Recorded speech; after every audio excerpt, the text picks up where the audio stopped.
네, 안녕하세요. 도사 이승태 TV의 이승태 변호사입니다. 여러분들 혼인 전 부부 약정, 부부 재산 약정이라는 거 들어보셨나요? 그러니까 무슨 얘기냐면 제가 결혼을 하려고 하는데 나중에 결혼해서 살다 보면 여러분들 재산 분할 하시는 건 많이 알잖아요. 한참 뭐 몇십 년을 살다가 이혼을 하게 되거나 아니면 10년만 살다가 이혼을 해도 남편 재산이거나 처재산이었다고 하더라도 다 분할하거든요. 왜냐하면 그 사람이 설령 자기가 집을 사왔어. 근데 10억짜리 집을 사왔는데 여자는 아무것도 없이 왔고 10년을 살다가 이혼하면 그 재산에 대해서도 45%, 50% 이렇게 분할해요. 기본적으로 분할하거든요. 왜냐하면 설령 결혼할 당시에 본인이 고유 재산으로 갖고 왔다고 하더라도 그 재산을 지키는 동안 서로 노력한 게 있기 때문에 이거는 이혼하게 되면 분할해 줘야 되는 거 아니에요. 근데 그게 좀 불합리한 경우가 생겼어요, 많이.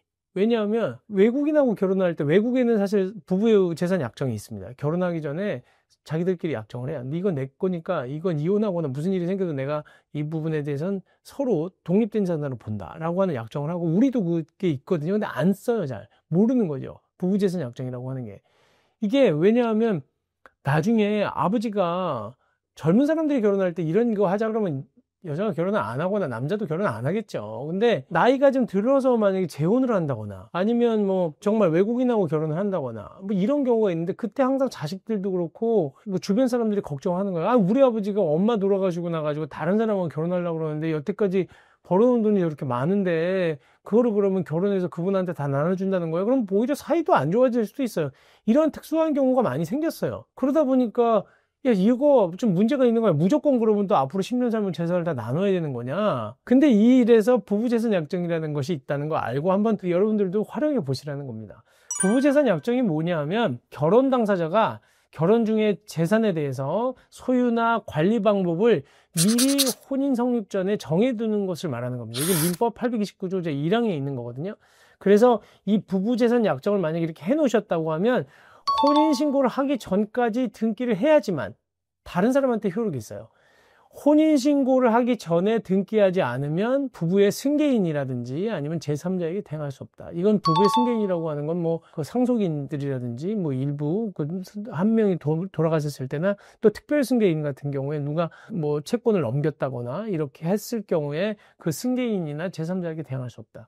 이런 약정이 있다는 겁니다. 기본적으로 언제까지 해야 되느냐? 결혼 성립 전에, 그러니까 혼인신고를 하기 전까지는 양쪽이 같이 신청을 해야 된다는 거고요. 그 다음에 신청 장소는 어디냐면요.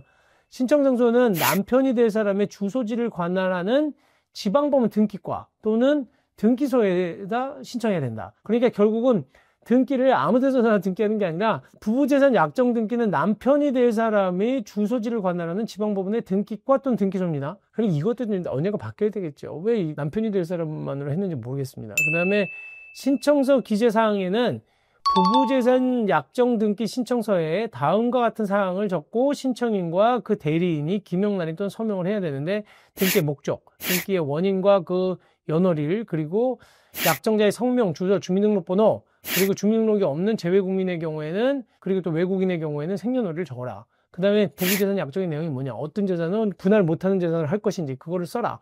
그 다음에 등기소에 뭐 표시 신청 연월일, 그 다음에 대리인인 경우엔 대리인의 주소랑 성명을 써라, 이런 거거든요. 그래서 어떤 서류를 또 첨부해야 되느냐, 기본적으로 부부재산 약정서가 있어야 되고요, 인감증명서 첨부하셔야 되는데 외국인은 인감증명서 없는 경우가 있거든요. 그 경우에는 본국관공서에서 증명한 경우, 그 다음에 또 그 본국관공서에 증명이 준하는 뭐 공정증서 같은 게 있으면 됩니다. 그리고 혼인 신고를 하지 않은 것을 증명하는 서면, 그리고 뭐 아직까지 혼인 신고가 된 게 아니다라는 자료가 있어야 돼요. 왜냐하면 혼인신고 하면 안 되니까. 혼인신고하기 전에 해야 되는 거니까.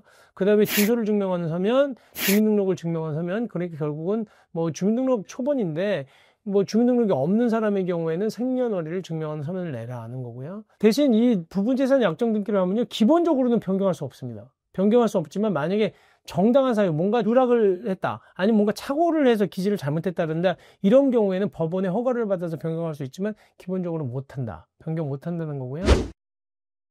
이렇게 해서 사실 부부재산 약정이라는 걸 할 수 있는데 잘 안 하죠. 여태까지는 안 했고. 근데 아까 처음에 설명드린 것처럼 분명히 이런 필요성들은 많이 높아졌다. 그러니까 오히려 어머니가 재혼하시거나 아버지가 재혼하시거나 돌아가신 그 어머니나 아버지 입장에서 보고 또 자식들 입장에서는 화도 나고 하지만 그게 재산 문제라고 하면 부부재산 약정 해놓고 그래서 어느 재산에 대한 건드리지 말자 아버지, 이거는 어머니랑 같이 번 돈이고 아버지랑 같이 번 돈이니까 뭐 이렇게 해놓고 할 수 있다는 거예요. 그러니까 이런 제도를 잘 활용하시면 되고, 또 하나는 뭐 내가 뭐 만약에 돈을 여태까지 너무 많이 벌어놨는데 이거를 결혼해가지고 나중에 와이프가 만약에, 그래도 남편이 마음이 변했을 때 그 재산 분할 다 해주는 것까지 걱정한다면 아니, 둘이 정하면 돼요. 제 부부재산 약정으로 이 부분에 대해서는 내 고유 재산이 이거 분할하지 않는다, 이혼하더라도 그 내용 적으시면 된다는 겁니다. 구체적인 내용, 어떤 내용을 적을 것이고 그 내용이 나중에 그 실질적으로 무효인 부분이냐 아니냐 부분은 뭐 변호사랑 상담을 해보셔야 되지만, 기본적으로 이런 제도가 있다는 거는 알고 활용하시면 좋을 것 같습니다. 감사합니다.